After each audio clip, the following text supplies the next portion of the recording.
All right, so if you have been thinking about second arrow, tried it a couple times, noticed it in yourself, or if you're just the kind of person who likes a stretch goal, where you're like, okay, I haven't really tried this yet, but where does this go?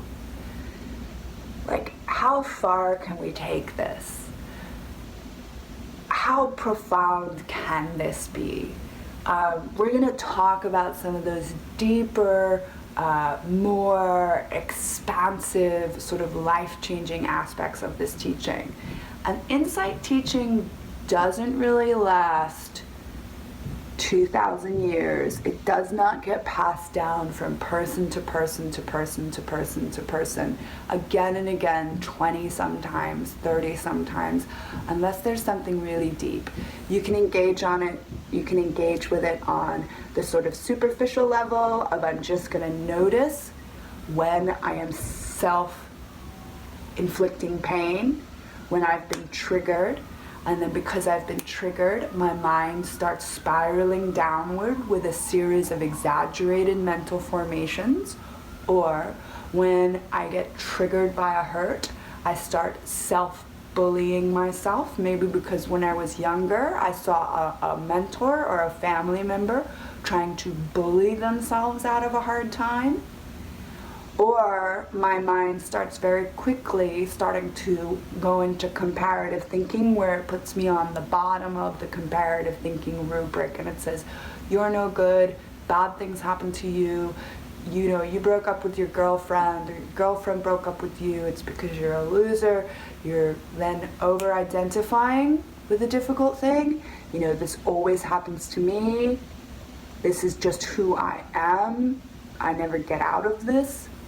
Other people have it easier, comparative thinking, like fortifying and aligning to a lower identity, meaning you have a sense of self that's kind of shitty. And anytime you can kind of think a thought that aligns with that shitty sense of self, you might think that thought to start creating. That sense of self is going to create thoughts that reiterate that sense of self. So if you have ever been told that you are less than, let's say you're part of any minority group, or any group that's been dehumanized, or it's a family structure that you grew up in, where somebody has told you that you're not enough, you're less than, the way that you naturally are is wrong for some reason. That type of identity inside of yourself can be the thing that is feeling the feelings. You're identifying with that sense of self. You feel like it's real. It's all you've ever known. It's all you've ever been told. And then that sense of self has these feelings, and those types of feelings of maybe shame or hurt or terror or fear, those types of feelings pop certain types of thoughts. So the second arrow teaching, if you can inject a little bit of a block to I've been triggered, something from the external world has hurt me, I'm now not going to think a whole bunch of self-deprecating thoughts. It's one way that you can stop the chain of events that go from the sense of self to the feeling space to the habituated thoughts that then reiterate that sense of self that you've been told that isn't true about yourself. Then you get to arise and land in a much truer sense of self. That truer sense of self is a sense of self that cares for itself, loves itself, heals itself, is okay authentically as it is beautiful and angelic the way you are. So second arrow is actually a way to stop yourself aligning to sense of selves that aren't true, that perhaps have been put on you, or you have put them on yourself. So let's take a little bit of a different one, which is the bullying, judgmenty kind of sense of self. It's not so much aligning as less than. It's much more trying to kind of punch your way or chase your way to change. The reason I'm laughing is because one metaphor that we always talk about, it's like if you imagined a dream space where you're everything, and you have a home, and in this home there's a yard, and there are sort of garbage cans, and there's a raccoon that runs into your yard, and it picks all the garbage out of the garbage can. So then you run out of the yard and you try to chase yourself, or you chase the raccoon out with like a broom. You're trying to hit it to get it to move so that you can create the beautiful space that you want. This is what the bullying second, third, and fourth, fifth arrows are doing. So you have some sort of behavior that's been habituated in you that you take. You don't like that behavior, or you make a mistake, human error, you don't get it right, you don't have experience in a certain contextual situation, you do your best, you're a rookie, you try it, you get something wrong, and then you're like, man, I screwed that up. And then what do? We start to try to bully ourselves to change. Like hit ourselves to get ourselves to sort of light a fire under our own asses and change.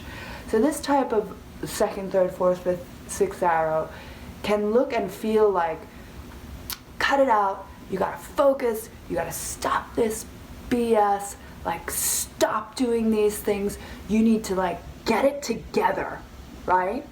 So that's us sort of trying to hit yourself to motivate yourself out of a tough, habituated pattern. It doesn't work. It's not gonna work. You're just hitting yourself. So in that sort of punching yourself to get yourself to change, you're just punching yourself. You're becoming a perpetrator, you're becoming a victim, you're gonna have to forgive yourself for hurting yourself. And when you do that, you're kind of delving into that punching, self-judging identity, as well as the self that you're trying to change. So the self-bullying is hard. So those sort of second, third, and fourth, fifth arrows, we can see we don't want to go there, right? As much as we can think it's tough love, but it's just tough. It's not going to help. It's making a hard situation harder. So when we notice ourselves self-bullying, or getting into a victim narrative. So these are sort of ways that we hurt ourselves. Something hard happens and then we start to hurt ourselves. Interestingly, we might hurt ourselves to kind of make a hard situation harder, because we want to flag to friends and family that we need help. So we don't have a healthy way to ask for support. Maybe our communication skills aren't there. Maybe our ability to be vulnerable and fallible isn't quite there yet. We're working on it, but we're not quite able to show that side of ourselves to people. We could inflict ourselves with more pain to sort of spiral downward further to create a kind of chaos or crisis moment, with the hope that our loved ones, our friends and family, come close and help heal us.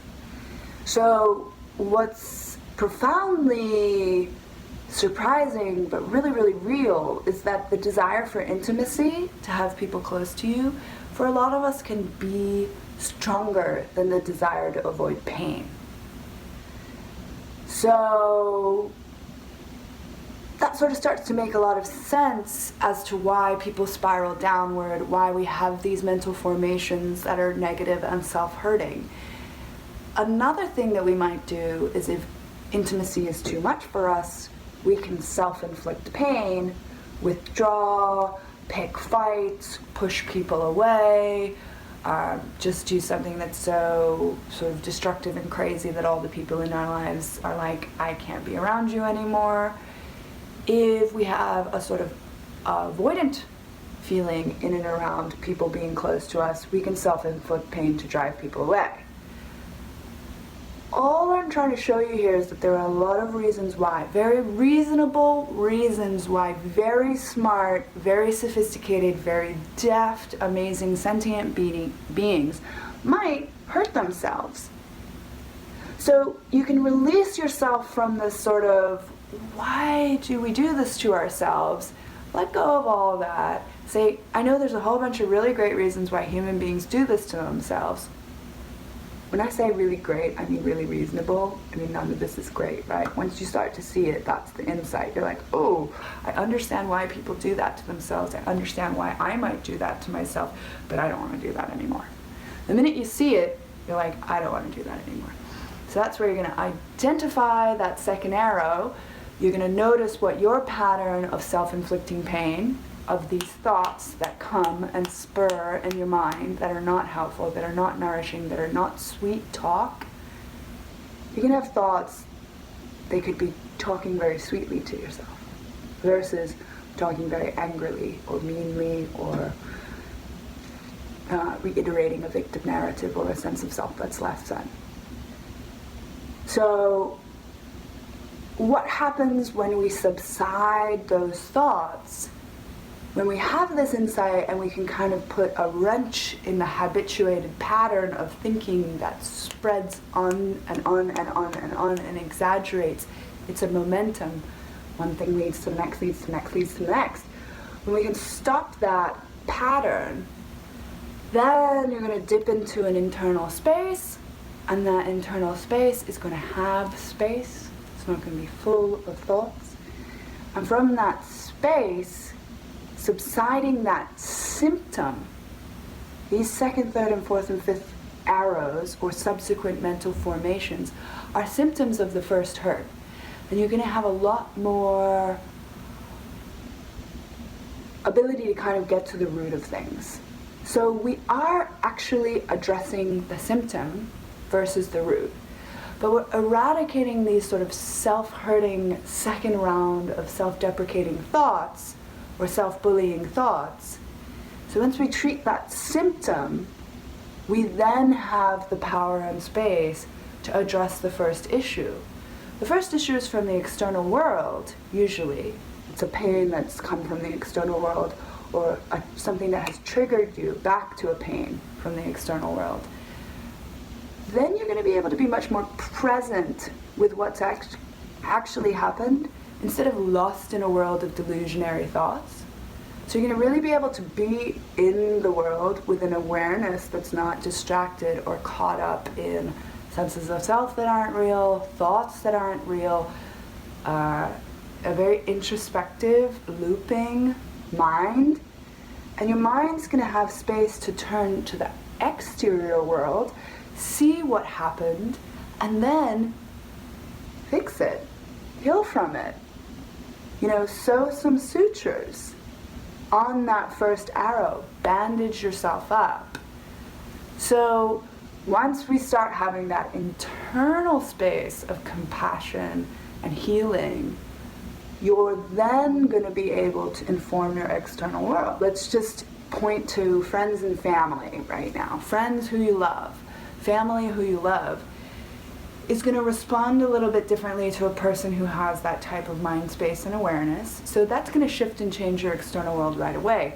But what we also want to pinpoint is that the way that you are thinking and talking to yourself is also the way that when you are being your most authentic self, which is usually with your closest friends, your closest chosen family, or your closest given family, when you're being your most authentic free self, the way that your mind talks to yourself is the way that you will actually talk to those in the external world.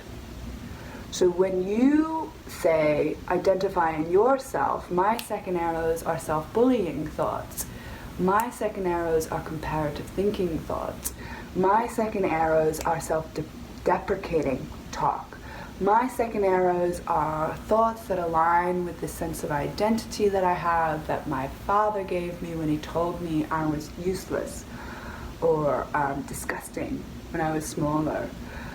When you sort of identify what your second arrow is, your second and third habituated arrows, I want you to then be really compassionate and caring with yourself, and then take it one step further and realize that this is probably the actual language that comes out of your mouth towards your loved ones when you're having a hard time. When you're in the middle of an argument, when you're stressed out, is it possible that you've practiced bullying language so much that you're then going to bully your most beloved loved one? Of course. So this is that breach between the internal and the external world. So noticing that in yourself and stopping the second, third, fourth, fifth arrows of self-hurting mental formations, changing that in your internal world is going to change the way that people feel around you, and it's also going to change the way that you speak and act towards others in the external world. And it's one great example of when we change our internal world and we create space in our internal world and we dim. Well, in this particular insight, the one thing we're doing is dimming those habituated thoughts. This change in your internal world will change your external world as well, which is an amazingly powerful thing to be able to do if you think about it. Then you go from being somebody who is defined by their external world and kicked around by their external world to somebody who has an internal power to affect and change their external world. Change the world. It's amazing. Thanks for listening.